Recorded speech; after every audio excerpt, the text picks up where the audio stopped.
today we're in a whole different area of my house for a special unboxing. And I actually cheated a little bit because we live an hour from the hub, so I have opened the box and made sure everybody made it arrived safely.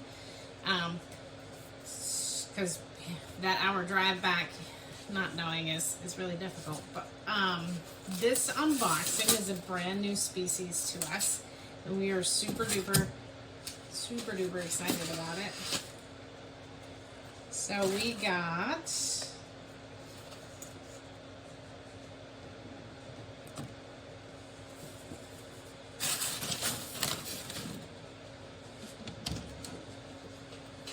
You ready? California red-sided garter snakes, and this is the male, and he's actually a proven male. I love all the tape on here. Garter snakes are definitely known for being little escape artists. So our goal here is to get him out without losing him. This is especially true. So the area in the house that we're in is actually, I call it our family room, and it has some of my animals in it, mostly pets, although the mourning geckos are out here as well. And the cat has free roam out here, so that makes things more complicated. But we are running out of space to quarantine in in my husband's office, and these guys are actually going to be in a 3-foot enclosure while they quarantine, and then I'll be making them a really pretty enclosure for their post-quarantine life. Their enclosure now is they have paper towel substrate and recycling objects for enrichment. Okay, let's see if we can get him, show him, and not lose him all in one go. Ooh, he is so beautiful. So the California red-sided garter snakes have those lovely red checkers along their sides and these lovely blue bellies and stripes along their backs. They are, in my opinion, one of the prettier garter snake species. Although garter snakes are super awesome in general because they can be kept communally. In fact, there are some studies that suggest that they do better in groups, which is uncommon for a reptile. And also, if done right, you can feed them a diet that doesn't include mice, which some people really like. So that makes these guys like extra special. They're also not terrible for beginners. They do tend to be, and this guy is definitely not saying this as he's enjoying the warmth of my hands, but they tend to be a little squirmier than a lot of snakes, making them a little less easy to handle. And they are known for musking, especially when they're little, which is smelly. But they can get down to being good handling snakes. The seller said that the female of this group even comes forward to get out. So this is the male, and he is lovely, and he is a proven breeder, so hopefully we get babies this year. That's the real hope. Now I'm trying to get him to go into the enclosure. Hey.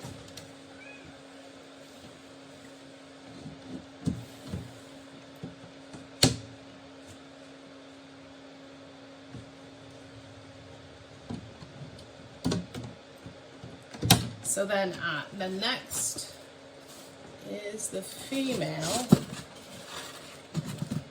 Now garter snakes are dimorphic, so the males are smaller than the females, and I think in general the males also tend to be brighter colored, although this female is really pretty too. If I can get the tape, then I'll be able to get her out.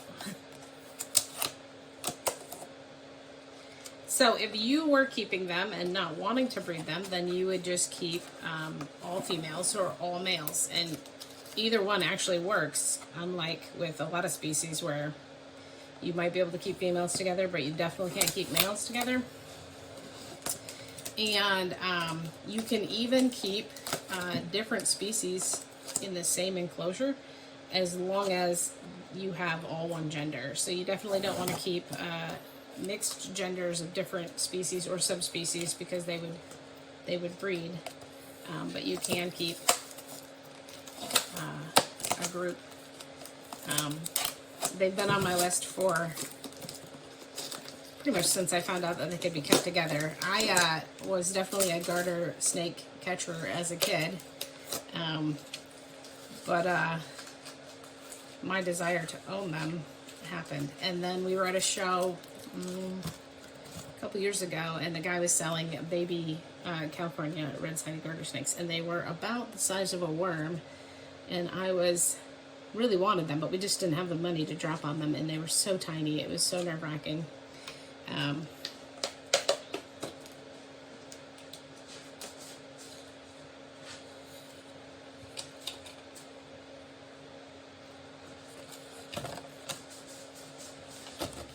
Come on, girl. Yeah, there you go. Look at you. You're okay. Show off your pretty colors. You're ready to go, huh? There you go. I was even a tiny daily cup for a couple days. Okay.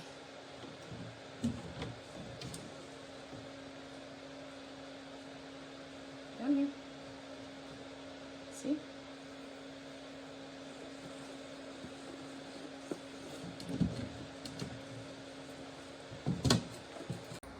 So their temporary enclosure is this old 3 foot by 18 inches by 12 inches, I think is the dimensions.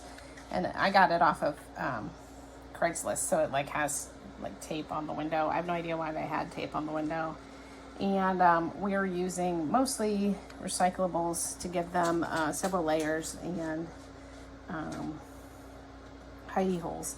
There's the male in the back already checking things out, and here's the female.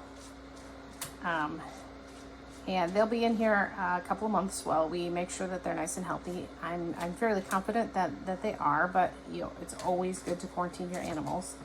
And then we're really careful that between handling them and the stuff that goes near them. So like I just held them, and now I'll have to sanitize my iPad because I'm holding my iPad. So everything gets sanitized between animals to make sure that if they do have something, we work really hard to make sure other animals in our care don't get it. It is probably the most complicated part of continuing to add animals to our group here. But that's not it. We have one more thing in the box. So in addition to the 2 adults who are ready to breed, the male has been a dad before and the female has not. We got this unrelated baby who is probably a girl.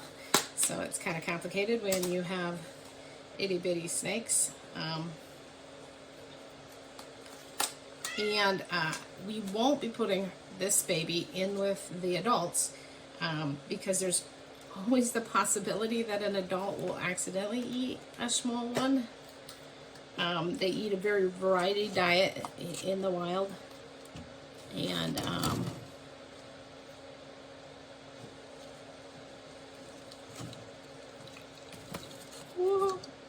so this is about the size of our baby corn snakes right now, and it is huge for a baby garter snake. Sorry, I didn't mean to scare you. Yeah, you're doing really good though. You are. Yeah. Shelly, you took a pop at my face. Yeah, you did. Are you scared? It's okay.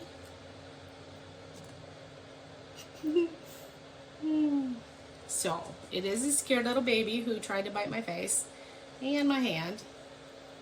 But, we're really excited to raise her up and put her in with the group.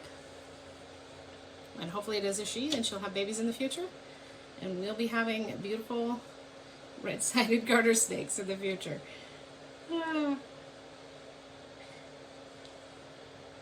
Now she's musking. And there you have it. Our newest adventure is all set up for now.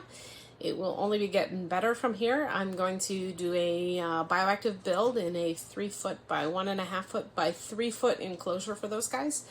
And I'm going to totally video that process too.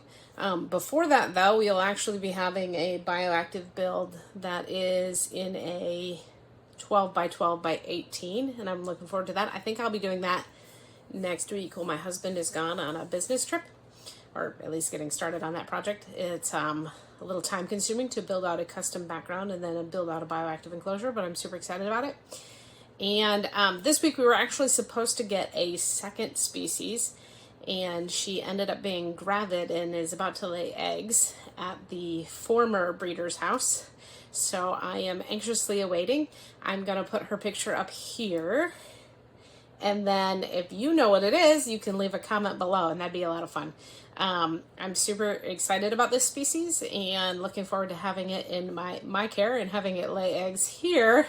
But we wanted it to be really safe for her, and shipping her while she's about to lay eggs is really dangerous, and I would much rather wait, even though I'm anxiously waiting her arrival. So lots of exciting things are coming up. We have a pair of corn snakes that are about to be paired. We are going to start pairing our ball pythons, even though it's a weird season to do that. And geckos have started being paired, so we should be having lots of fun eggs. And in the next week, we'll be everybody's going to be pulled out of brumation, so you'll be seeing lots and lots of fun and exciting updates. And I also have a lot of cool educational content that's coming up. My next video, which I started recording today, is going to be on handling and taming crested geckos. So I hope that you take the time to subscribe and hit that notification bell so that you can find out more about what's happening here and learn more about the critters that we take care of. I hope you have a wonderful day, and I'd love it if you watch some more critter content coming up here real quick.